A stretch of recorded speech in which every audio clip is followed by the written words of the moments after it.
Okay, so you guys sent in some pretty intense stuff this time. Yeah. An essay called Nowhere Left to Run. Mhm. And, well, it's not exactly a light read. You Yeah. know, All right. the author Jaime Hoerricks lays out this whole argument about collapsing capitalism, Oh, wow. the rise of something they call corporate feudalism, Mm. and the need for socialist resistance. Yeah, It's a lot. it is. We're going to try to break it all down, Right. see if their arguments actually, hold up. Right. And most importantly, try to figure out what you can take away from all of this. Yeah, I think what makes this even more fascinating is, the Hoerricks' perspective. Yeah. They're an autistic trans woman, and they're writing from a very personal place. They feel like they're directly in the crosshairs of all these political shifts. Yeah. And they don't see an escape from systems of oppression no matter where they go. Yeah, right from the start, Hoerricks asks, is there nowhere left to run? They talk about people fleeing California for Texas, hoping for, lower costs of living, a different political scene, Sure. but then finding themselves facing a whole new set of threats to their rights and safety. So Right. no matter where you go, the system is waiting for you. It's a very thought-provoking question, for sure. Yeah. We've seen this idea of globalization, where economic and political systems seem to be kind of converging. Yeah. But at the same time, local contexts, I think, still do matter. Right. The challenges and opportunities in, say, rural America are going to be very different from, a bustling European city. Right. Okay. So maybe it's not as simple as saying like everywhere is the same, but there's definitely this sense of unease. Yeah. Like the walls are closing in. Sure. Hoerricks goes on to talk about the U.S. being this uniparty where both Democrats and Republicans are ultimately serving the interests of a small, wealthy elite. Yeah, this idea of a uniparty is basically saying the two-party system Right. is an illusion of choice. Hoerricks claims it's designed to keep us distracted while the real power brokers are, making decisions behind the scenes. They point to things like the massive wealth transfer that happened during the pandemic, Oh, right. arguing that it was just an excuse to funnel even more money to the already wealthy, Right. while millions of everyday people struggled. It's a pretty cynical take. It is. But is there any truth to it? I mean, haven't there been times when the two parties have actually really gone head to head over big issues? Yeah. How does Hoerricks explain those? Well, there's no doubt that corporate influence in politics is a huge problem. Right. Think about the power of lobbyists, Yeah. campaign finance, Right. and this kind of revolving door between government and industry. All of these things contribute to a system where money often speaks louder than the voices of regular people. Right. But to your point, there have also been moments of genuine political opposition and change. Okay. The civil rights movement, the labor movement, Yeah. even more recent movements like Occupy Wall Street and Black Lives Matter. Right. All of these have challenged the status quo and forced those in power to actually listen. Okay, so it's not completely hopeless. Right. It's more nuanced than just saying the whole system is rigged. Exactly. The challenges are real. Right. But it's important to recognize that power is never absolute. Okay. There's always the potential for pushback, Right. for change, Yeah. for people to reclaim their power. But speaking of historical context, let's get to one of Hoerricks' most, I think, interesting and maybe even a little disturbing claims. Okay. The rise of corporate feudalism. All right. They argue that the U.S. was always meant to be this corporate feudal state with power concentrated in the hands of a landowning elite. Okay. That sounds pretty dystopian. It does. But are there any actual examples of corporations acting like feudal lords? Like, what would that even look like in practice? Well, think about it this way. In traditional feudalism, you had lords who owned all the land Right. and serfs who were basically tied to that land Right. and had to work for the lord just to survive. Okay. Hoerricks is drawing a parallel to what's happening today, with corporations buying up tons of residential housing. So you're saying in this corporate feudalism scenario, Yeah. the corporations are the new lords, Right. and we're all becoming serfs, Yeah. stuck paying rent with little hope of ever owning our own homes. That's the basic idea. As corporations gobble up more and more housing, Right. people have fewer options and less control over their living situations. Yeah. It creates this potential for a cycle of dependency where you're stuck paying rent to these corporate landlords. Right. and you can never really get ahead. And Hoerricks is arguing that this isn't some new thing. Right. They see it as like baked into the DNA of America. Right. Like it was always part of the plan for a select few to control the land. And by extension, the wealth and the power. Right. They point to historical patterns of land ownership and wealth inequality in the U.S. as evidence that this concentration of power in the hands of a few was intentional. So what does all this corporate feudalism talk mean for us, like on a day-to-day level? How would this actually impact people's lives? Well, think about the things that matter most to you. Okay. Housing affordability. Right. Access to essential services. Even your ability to have a voice in the political process. Right. If corporations control a huge chunk of the housing market, they can basically dictate rents. Right. Which has a ripple effect on the entire cost of living. Right. This can make it incredibly difficult for people to just make ends meet. Yeah. Let alone save up enough to buy a home. And if fewer people own homes, wouldn't that also lead to less participation in like the community and politics? Potentially, yeah. If you're just renting, maybe you feel less invested in your neighborhood, less likely to vote or get involved in local issues. That's a real concern for sure. Yeah. Homeownership has always been seen as this cornerstone of civic engagement. So a decline in homeownership could have some pretty big social and political consequences. Yeah. And if we connect this back to the uniparty idea, it makes you wonder if these corporations, as the new landlords, will have even more sway over our political system. It's getting heavy, isn't it? Yeah, it is. It's like we're headed towards this future where we own nothing and the corporations control everything. Right. Which actually reminds me of something else that Hoerricks talks about. Okay. The World Economic Forum's Great Reset. Right. And Hoerricks doesn't see this Great Reset as some radical change. Okay. But rather as a rebranding of the same old system of elite control. They specifically zero in on that slogan, you will own nothing and be happy. Yeah. But not as some utopian promise. Right. They see it as more of a warning. Like, we're being told to just accept a future where we have even less control over our own lives. It's a pretty stark contrast, right? On the surface, the Great Reset is presented as this positive change. Right. But Hoerricks is saying it's really about maintaining the existing power structures. Right. Just with some new shiny language. Okay, so before we go any deeper into the Great Reset and what Hoerricks thinks about it, I think we need to pause here and let you digest all this. Sure. We've covered a lot of ground already. We have. From escaping oppressive systems to corporate feudalism. Yeah. But we're just getting started. We'll be back in a moment to continue this deep dive. Okay. Exploring Hoerricks' take on the Great Reset, the rise of BRICS, and what they see as the only path forward. Okay. Socialism. So before the break, we were talking about Hoerricks' view of the Great Reset as a rebranding of existing power structures. Yeah. Let's dig into that a little more. Yeah, let's unpack that. You'll own nothing and be happy idea. That's gotten a lot of attention lately. Yeah. Hoerricks sees that as more of a directive than a promise. Like a way of getting people to accept a future where they have less control. Right. What do you think about that? Well, it's a really complex issue. Yeah. On the one hand, the idea of shifting from ownership to access has some appeal. Right. Think about, the environmental benefits of a sharing economy. Right. However, like Hoerricks points out, this shift could also make existing inequalities even worse. Yeah, I can see that. People who already have wealth and resources, they'll probably be better positioned to adapt to this new model. Right. They'll be the ones who can afford the subscription services, the access fees, the premium experiences. Yeah, but what about those who are already struggling to make ends meet?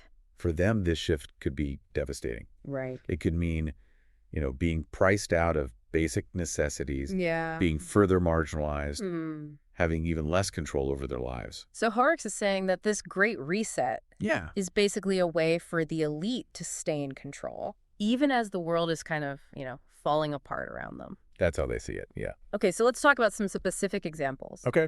The World Economic Forum has proposed things like universal basic income and stakeholder capitalism. Yeah. How do those fit into Hoerricks' critique? Well, Hoerricks might say that even these seemingly progressive proposals are ultimately about keeping the status quo. Wow. So, for instance, they might see universal basic income as a way to kind of pacify the masses while still leaving those underlying power structures intact. So instead of addressing the root causes of inequality, Right. it's just a Band-Aid. That's one way to look at it, yeah. Oh, okay. And with stakeholder capitalism, Yeah. the concern might be that it's just a way for corporations to rebrand themselves Right. without really changing their behavior. So Hoerricks sees this Great Reset as a way for the elite to stay on top, even as the world around them changes. That's their interpretation. And this brings us to another interesting part of Hoerricks' essay, Okay. their take on the rise of BRICS.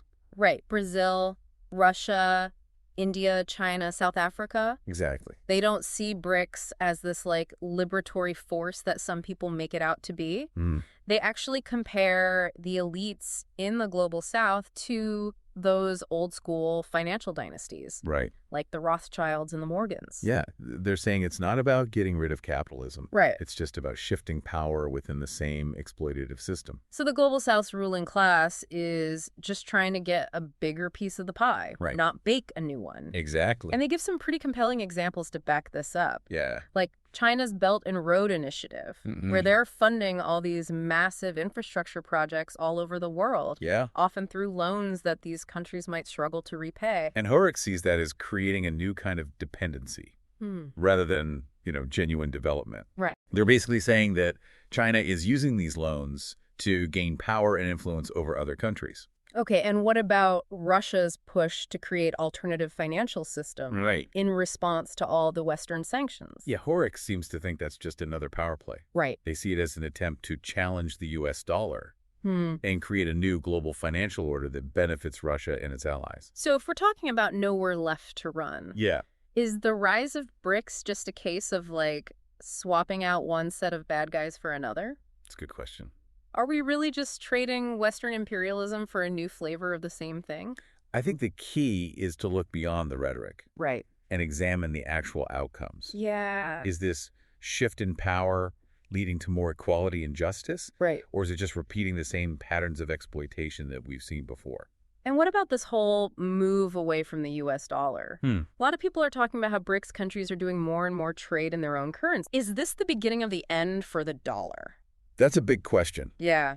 And there's a lot of debate about what the future holds. Right. Some people say the dollar's reign is over. Others think it will stay on top for a while. Yeah. It's definitely something to watch. Okay, so there's a lot of uncertainty about the future of global finance. Sure. But let's get back to Hoerricks' main argument, which is that socialism is the only real answer to what they call capitalist fascism. Right. They're pretty passionate about this. Yes, they are. They think capitalism is inherently exploitative and that trying to reform it won't work. Right. They see socialism as the only system that can really address the problems we've been talking about. Yeah. Inequality, oppression, environmental destruction. That's a big claim. It is. But is it realistic? I mean, there have been a lot of socialist experiments throughout history. Of course. And a lot of them haven't exactly gone well. How does Hoerricks deal with those concerns about authoritarianism and economic inefficiency? Well, they argue that those failures were due to specific historical circumstances or deviations from true socialist principles. They believe that a genuine socialist system based on democratic principles and worker control could actually create a more just and equal society. Okay, so let's break this down a little bit. Sure. What are the core principles of socialism as Hoerricks sees them? Well, they emphasize things like economic equality, where everyone has access to the resources they need. They believe in worker control of the means of production. So the people who do the work have a say in how things are run. And they want a strong social safety net to protect the vulnerable. And make sure everyone has basic necessities like healthcare, housing, education. So it's about creating a society where everyone has a fair chance to thrive. That's the idea. Not just the wealthy elite.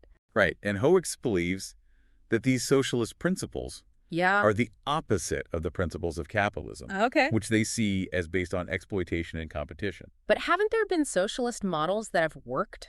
I'm thinking of like Scandinavian countries. Sure. They seem to have found a balance between social welfare and a market economy. That's true. And there are many different interpretations of socialism. Some people want to completely overthrow capitalism. Right. Others think we can work within the existing system to create a more just society. Okay, so there's a whole range of socialist thought. Right. And Hoerricks seems to be on the more radical side. Yeah. But they also make this very strong call to action. Right. Urging people to organize, resist, and build a true leftist opposition. They're not interested in incremental change Right. or working within the system. So what does that look like in practice? They want a fundamental transformation of society. Okay. And they want people to take action to make that happen. So what kind of action? Well, they talk a lot about mutual aid. Yeah, I've heard more and more about mutual aid lately. That's becoming more popular. Yeah, it seems to be about people coming together to support each other. Right. Outside of like traditional institutions and systems. Exactly. Like sharing resources, offering skills, Yeah. starting community gardens, Things like that. creating alternative forms of education. Right. All those things that help people become more resilient Right. and build a sense of collective power. Exactly. And it's not just about survival. Okay. It's about building something new, something better. Okay. It's about imagining a world where people come before profit, Right. where cooperation is more important than competition, Yeah. and where everyone has a chance to thrive. Okay, so we've got mutual aid. Right. But what about political action? Hoerricks doesn't seem to want to work within the current system. True. They want a total overhaul. Yeah. But even if you don't want to join the revolution, there are still things you can do. Okay. You can support candidates who share your values. Yeah. Get involved in local politics. Okay. Advocate for policies that promote economic justice and equality. So it's about finding ways to make your voice heard, Right. to push for change, Exactly. even if it's gradual. And don't underestimate the power of small actions. Even just talking to your friends and family about these issues can make a difference. So Hoerricks gives us this choice. Yeah. Be crushed by the system or build something better. But I wonder, is it really that simple? It's a good question. Are there other paths, other possibilities we haven't thought of yet? That's a great question. Yeah. And I think it's one that we all need to think about. Maybe it's not about choosing one side or the other, Right. but about finding a new way. Okay. A way that goes beyond the old arguments of capitalism versus socialism, Right.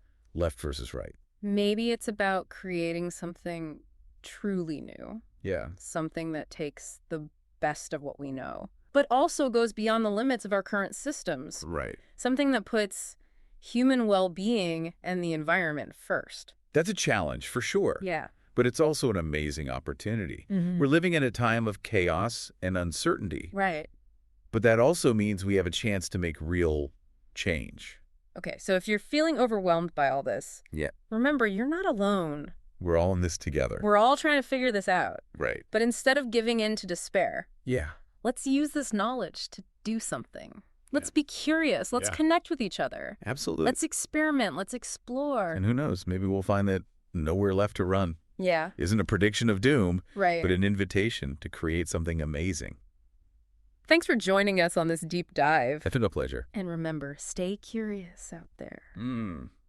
Okay, so we're back. And wow, this has been quite a journey. Yeah, a lot to think about. From escaping global systems to corporate feudalism. The Great Reset, the rise of BRICS, Right.